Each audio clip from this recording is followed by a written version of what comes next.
Inilah 8 fakta Freren yang gak perlu kalian tahu. Kalian tahu nggak, Freren itu nama aslinya berasal dari bahasa Jerman. Jadi, dalam bahasa Jerman, nama Freren itu berarti dingin. Jadi jangan kaget aja guys, kalau kalian terkadang ngeliat si Freren malah kedinginan. Karena memang dari namanya aja, nenek sepuh satu ini tuh udah dingin banget. Tapi ya, walaupun dingin, Freren ini memiliki sisi hangatnya tersendiri. Bisa dilihat dari kebiasaannya yang suka mengayomi muridnya Fern yang udah jadi pabrik susu. Nah, walaupun terkadang yang sering terjadi malah sebaliknya ya. Tapi intinya, Freren ini masih saudaraan sama Thomas Shelby.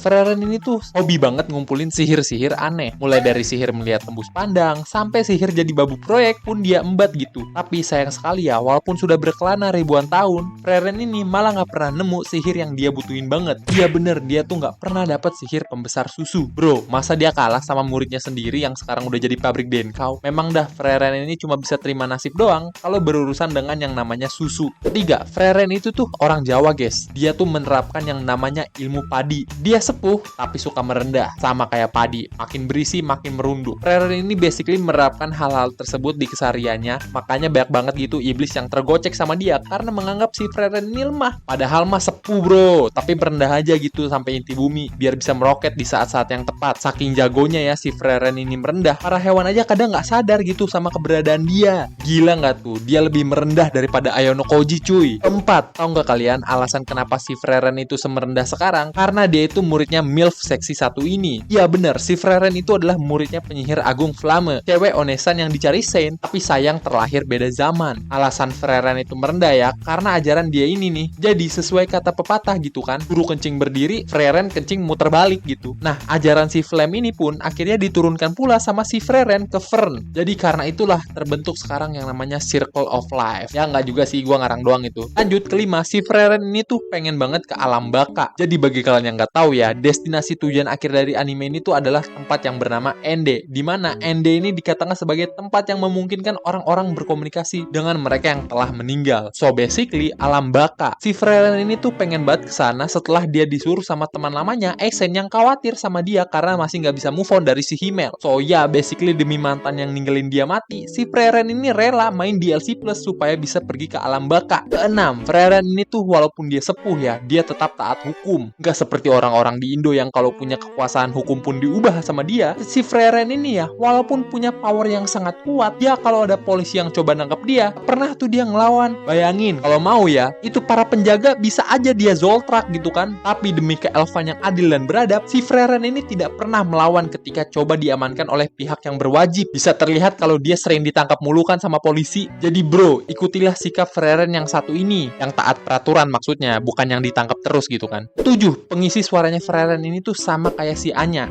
Maksudnya bukan Anya yang ini cuy. Anya yang ini lagi. Nah, Anya yang ini nih maksud gua nih. Jadi guys, pengisi suaranya Freren itu adalah Asumi Tanizaki, which is pengisi suara yang sama dengan yang ngisi karakter Anya Forger dari anime Spy X Family. Kalian mungkin sering lihat gitu kan persamaan mereka berdua. Nah, itu juga disebabkan oleh faktor pengisi suara mereka yang sama guys. Oke, terakhir, walaupun udah nenek-nenek, si Freren ini masih berjiwa Gen Z. Salah satu hal yang menunjukkan hal ini adalah lifestyle dia yang sangat hedon. Setiap ada kesempatan dia itu jajan mulu. Terus juga kalau beli jajan dia tuh banyak banget cuy. Nah, yang paling parah nih ya, setiap mampir ke suatu tempat, pikiran pertama si Freren ini pasti adalah staycation. Dan staycationnya ini nggak sehari 2 hari, tapi berbulan-bulan, bahkan sampai tahunan. Si Fern aja sampai kesel gitu sama si Freren yang ngajakin staycation mulu. Jadi ya guys, fisik mungkin boleh tua, tapi jiwa haruslah tetap muda.